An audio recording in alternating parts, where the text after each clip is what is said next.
Hi, everybody, and welcome to the Eco Mindset. Today, we have a very special guest, the president of the Canadian Muslim Forum, Samer Majzoub. He's somebody who's been very active in defending the interests of the Muslim community here in Quebec and across the country against all kinds of Islamophobia and different things that we've seen from the Quebec government. One of the reasons that I want to invite you, Samer, was because there's been talk in the news recently of François Legault wanting to ban prayers in public space, in parks and on the street and that kind of thing. It's not something we see very often in Quebec, people praying in the streets. And I was interested to get your opinion on this proposal that he has and where this fits in to the government's rhetoric. First of all, let me thank you so much, Alex. You are always being at the front for this, fighting for human rights and standing up against discrimination. We have known you for many, many years, and honestly, we really appreciate everything that you do. Back to your question. Honestly, it is we came out with the press release speaking about this. It is unbelievable and unimaginable. The way that it is being presented and approached as if it is a national crisis. As you mentioned, I asked many friends from Quebec, French Quebecers, and others, have you ever seen someone praying on this shit? Honestly, all the question, no, we never seen that. So it's not, it is the problem is that it's repeating itself to create an issue of no issue. And the image is much bigger than this. There is no week now that passes without Quebecers of Muslim faith are being targeted in a way or another, and under different pretexts, under even the boring terminologies that are being used and reused again and again, just to excuse and give a reason why this community is really being targeted. And it's not only the Quebecers of Muslim faith. We have seen this for against Anglophones sometimes. Now we're seeing this against international students who brings hundreds of thousands of dollars. And now we are attacking day and night determinant workers whom we beg to come to Canada to assist in Quebec and in Canada to recover our economy after COVID. So it seems to me it is the policies that are being used, that they're nothing new. They have been there for many years. But unfortunately, it seems that they intensify when it comes to elections or close to elections. And the more intensify, and there are real problems facing the society. Health services, educational services, our health affordability. So it is easy, I don't know, it seems to me that it might divert the attention of the population into other subjects. Yeah, well, I noticed at the same press conference that he mentioned this prayer ban for the first time. He also was defending questions about some cuts in the healthcare system, and there's all kinds of problems in the schools, and really a lot of stuff related to the government in Quebec is not running very smoothly. So it seems like it's maybe a diversion tactic that he can, bring up these divisive identity issues and use them to distract from all the other problems. Do you think that has something to do with it? I cannot know his intention, or I can see the implications that are left there. The implication is very, very bad. When you are the head of the authority and people or the bad apples of your society might receive that it is a green light to discriminate and and to stereotype other some Quebecers because for a reason or another. It is extremely troubling. You and I, Alex, we have seen this not only yesterday, not only last week. We have been really facing those issues for many, many years now. And every time we hope that this does not come back. And unfortunately, it seems to me they find it a cheap policy that they can approach. And here I'm not talking about one particular side or another. We are talking about in general that we have seen this, whether in Quebec or in Canada or in the Western world in general, in our Western world in general, where things suddenly other communities becomes the target, the easy target. Very, let me tell you, I'm not talking about me and you. I'm talking about the youth. I'm talking about those who were born in Quebec. Just imagine, I have mentioned this many times recently, a young Quebec woman born in Quebec, raised in Quebec, studying fluent French, perfect in their education. They are given to the society that like no one. And suddenly she's being told either you have to change your dress code or you are out of the world. Suddenly she sees herself being targeted day and night by those who are supposed to protect her as a woman and her rights. I don't know. I don't know where we're going. I don't know what we are really achieving in this kind of policies. Yeah, that's it. One thing that struck me was that in 2019, the Legault government had banned prayer rooms in schools. And so, of course, if you take away the prayer room, well, people still need to pray somewhere. So he said that, there's some people that are praying in stairwells and in classrooms and that sort of thing. And he's using that to justify now this attempted ban at praying in the public space. Can you tell us a bit about how the banning of these prayer rooms in schools has affected the community? As you may be aware that we as a Canadian Muslim Forum and other community group came together and we are challenging the it is not a law, it is a direction.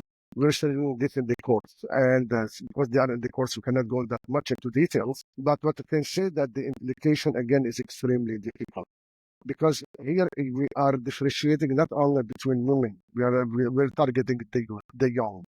And when we say about the praise, that's what it destroys. People, they might say, oh my God, this is a prayer, this is religion. It's not the case, not so whatsoever. Whoever knows what is the prayers is 2-3 minutes prayers, and this is usually done on the corner of a classroom or outside the classrooms or during the break time or outside in the middle of the snow. So just to make a fuss of this, it is really bad. And by the way, it's not against, when laws comes as such, it's not only Muslims will be. Now the Jewish fellows, they are coming out against the bishops of Quebec. They came out against it. So just to make a subject again and again and use the same terminology, integrist, Islamist, and blah blah blah, all those words are being used again. Honestly, I have really close intellectual friends who say those words are becoming, because of their use and their use, they are becoming less of a value. And this is what we would like to drive the attention of everyone. When you pick up any journal in the morning and you say Islam and Muslims, Islam and Muslims, Islam and Muslims, all that we're creating fear that is foundless. And if there is someone to say, listen, guys, this is not supposed to be, he would right away be targeted. He will be, you have journalists coming out, politicians, how did you dare to say this? So it is becoming an environment of intimidation. And let me tell you honestly, is not good. It's not good for anyone. Let's look at the Western society in Europe in particular, and we can see that when we start isolating communities, it doesn't help anyone whatsoever. Yeah, that's it. And it seems that there always has to be some community that's the target of some sort of government outrage. And I've done a series also on anti-Chinese racism in Quebec and Canadian society, and other times it's been Anglophones that have been the focus of the Quebec government. What do you think that all this is leading to? Because we've had the Charter of Quebec Values that ultimately the government of Pauline Marois was defeated on. Then we had a few years of Legault government where there were still some problematic policies that were adopted. And now we've got Legault with this Bill 21 with banning the wearing of religious symbols by teachers and by police officers and judges and that sort of thing. And now to go a step forward, ban the prayers in the schools and then ban them in the streets. What's the end point? Where's this going towards? Honestly, this is a very important question, and at the same time, it's a very important fear that we are living in. At what point we are being considered Quebecers like any other one? Why this kind of feeling that we are less of a Quebecer? In what sense? I work, you work, we are business people, we have our employees, we pay taxes. When it comes to our duties, will anyone ask me your religion, what it is? Will anyone say because you are, of a Jewish faith or a Muslim faith or whatever faith, you pay less taxes? No. So we are all equal when it comes to duties, and this is very normal. So why, when it comes to our basic rights, are being so much, targeted? I mean, and then we start differentiating between who is Quebecan and who is not. We are all Quebecers. We are all proud Quebecers. And the Quebec society is very inclusive, very open, is very far from being a racist society. And honestly, I can say this with full heart because I have lived most of my life in Quebec, and my children all born in Quebec and raised in Quebec. So it is unfortunately that some politicians take the wave and create this kind of atmosphere that is not Quebec supposed to be in. Yeah. And it seems that the media really tends to pick up on these issues and to sensationalize them. What's the role of the media in building this feeling of othering of the Muslim community? Unfortunately, some media, you are so right. I don't know if it is more selling.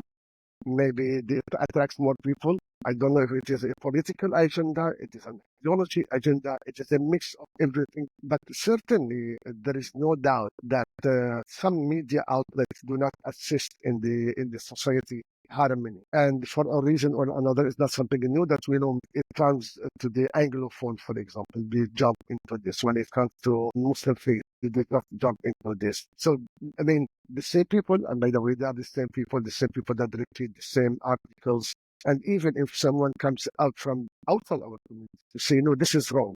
And you have seen what happened to the immigration ministry, federal ministry, okay? And where he just said, guys, you are just targeting Muslims directly.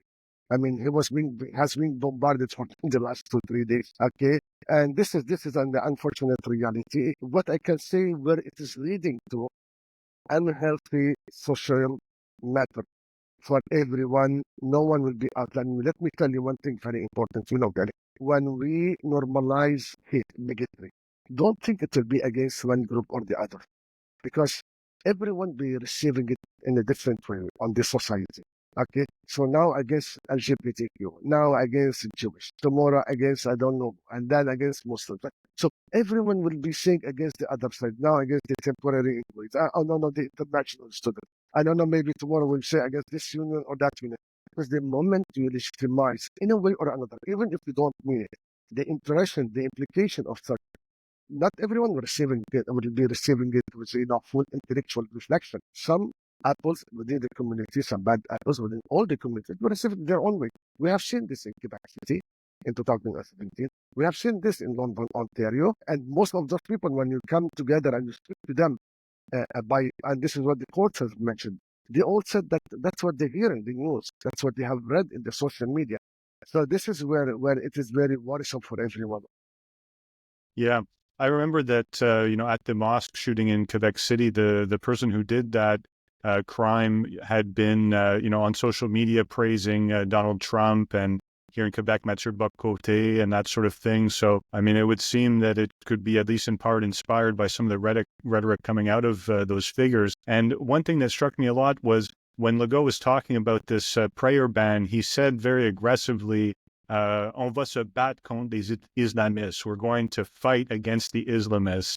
Of course, he would say that Islamists and Muslims are different terms and that sort of thing to justify the way that he's speaking. But there's a lot of people who don't know what the difference is between those terms. And to hear the premier saying we're going to fight against the Islamists, what kind of impression can this give to people? Because for people who might be sitting at home behind their computer, to hear such aggressive rhetoric coming from a person in such a position of authority, it could have an influence on their train of thought. What are your feelings about that? It is very scary.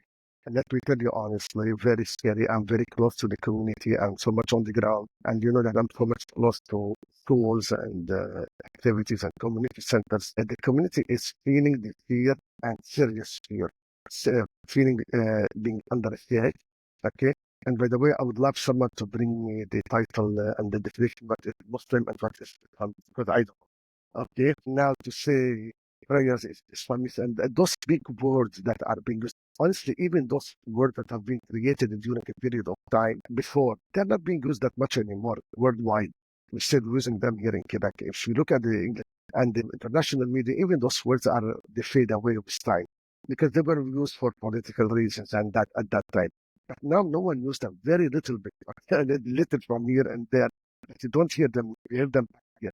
And everyone was talking, what do you mean Islam? You're talking about some prayers and Islam. What is the relation between who is Islamist and who is Muslim? And I mean Muslims, I don't mean Muslims, I mean, so could you please define to me what is Muslims and what is Islam, what is Islam? Am I talking to a theology scholars here to define to me? So this is where it is becoming much more dangerous because Muslims. So what I'm talking, honestly, at one point I asked, what is going on exactly? Why Muslim women being targeted? Why young women being targeted? Why youth? Why you are running after the youth? I mean, why should we run after the youth? Instead of those youth, integrate them within our society. You say, listen, you were born here. You are part of our society. You are contributing here. And you know, Alex, with all respect to all communities, the Muslim community is very highly educated community, very interacting, economically very solid, contributing to the society. And this is our duty, by the way. So what's the whole story? So no one will say what is the whole story. No one will say what is really objective behind this. So you will have this flood of information. Everyone will speak his own mind. And this is what we end up confusion, fear, and uncertainty, and an unhealthy situation within our society. Yeah, and I think we also see some empowerment of hate organizations when they hear such statements being made by the premier. Also, with respect to civil liberties, right? Because obviously removing the right to pray in the street or in the public space is an unprecedented attack on civil liberties. There's also different times when Legault had talked about banning the burkini, the Muslim sort of swimwear, I guess. To me, when I hear stuff like that, that the government would impose some sort of a dress code on beaches, that maybe the burkini was not revealing enough for Francois Legault's taste or something like that. I mean, it seems very strange that the government would go towards that kind of a dress code and that kind of restrictions on what people can do walking down the street. It seems as if they want everybody to sort of conform to the same model of Quebecois. On the civil liberties front, what can be done there? Because Legault's talking about using the notwithstanding clause. So for listeners who are maybe not familiar with it, the notwithstanding clause allows provincial governments to pass laws that do not respect the Canadian Charter of Rights and Freedoms. It's a way to just simply subtract the law from the constitutional protections that we have. Have you been in touch with many civil liberties groups that are interested in it on that front? We have we have to face reality, okay? There is no much voices in Quebec nowadays. I don't know why, honestly, besides very few like you that comes out to express their opinions. Yes, there are civil liberties that comes out to reflect their concerns, but at the political level, if you notice, where is the other political parties? Why they're not coming out clear out saying what is going on here? So why is this? Are we all swimming at the same current, same trend? So yes, maybe other parties are not that into that subject much, but they are not coming out also against it. And we are in respecting our concerns to the other political parties in Quebec. We're talking about Quebec, okay, and we have to put in mind that the public space is not owned by the state. We are in a democratic society. We have to put in mind that no state except the old communist state where they come out and impose on you and me how to think, how to reflect, how to dress. Thankfully, neither Quebec nor Canada nor we are not there. We are not living in such a society or such a political system. So this is where the big question mark: why this is coming again and again? And before I stop on this point. In 2015, we came out as a Canadian Muslim Forum, and we said clearly at that time, and believe it or not, almost 10 years ago, in a press conference, please do not use us as a political football. Okay, so don't use the community as a political football. Easy, easy to throw from this side to other side. And I hope your podcast and the other things that you're doing and others that would create this kind of awareness within our political system and our media also platform. Yes, very much. Well, look, I want to wish you and the Muslim community the best of luck in opposing this new proposal by Francois Legault. It hasn't gone very far so far. Hopefully he'll forget about it or just simply drop it, because I think that it's something that will really restrict religious freedom, that will restrict civil liberties for everybody, that will also be instrumentalized by hate groups. And I hope that Francois Legault will tone down his rhetoric to maybe think about the consequences of what can come from your words when you're in such a position of authority within the society. Definitely the Green Party of Quebec is going to continue to oppose all of these measures directed towards religious communities. We think that Quebec should be an open and inclusive place where people are free to practice their religion, they're free to have their rights and freedoms, and they're not having a provincial government that's constantly targeting one cultural group or another with all kinds of reactionary policies. Do you have any closing thoughts for us? I really appreciate this. I would like to underline the following. We as Quebecers, we as a Muslim community in Quebec, and Quebecers and the proud Quebecers, honestly, we believe in what we strongly call the inclusive secularism. Don't think that we are against secularism. The way it is being interpreted politically is that it's for political objective, for political agenda. Inclusive secularism that we love to be in part of and we promote is that where the government has no religion. The government has no religious identity. The government does not think it is based on the Bible or the Quran or the Torah. But inclusive secularism means you and I have our own freedom to choose nothing. What, how we practice our faith, how we believe, how we think, and how we reflect. So So please, my message is to everyone, do not abuse the word of secular because we are not against it, but just give it the right definition and interpretation. I really thank you so much, Ali, for the opportunity to start. We all together form Quebec, and we are so proud of Quebec. Yes, well, thank you very much for coming on the show. It's always a pleasure to discuss these issues with you, going back over 10 years now, right? Since I think 2013, my first event at the Canadian Muslim Forum. Pleasure to have you around us always. Yeah, and it's always great to hear your perspective on these issues. And thank you for being a strong voice for inclusivity in Quebec politics. And we'll continue to stay in touch. Thank you. Have a nice day.